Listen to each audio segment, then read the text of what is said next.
Hi everyone, welcome back to this channel. So in today's tutorial, I'll be explaining you about your Moto G Stylus 5G eSIM compatibility and also supported features, setup and limitations. Step 1. Verify hardware compatibility and EID. Before purchasing a digital data plan, ensure your phone possesses an embedded identity document, that's your EID number, which confirms the presence of an internal eSIM chip. The dial code check. Open your phone's dialer app, type star hash 06 hash and press on call. If an EID barcode and number appear on your screen alongside your IMEI, your device is eSIM ready. You can verify your settings as well.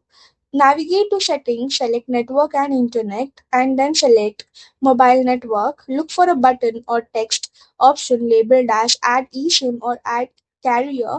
If it is present, your device supports digital profiles. Step 2. Set up and activate the eSIM profile.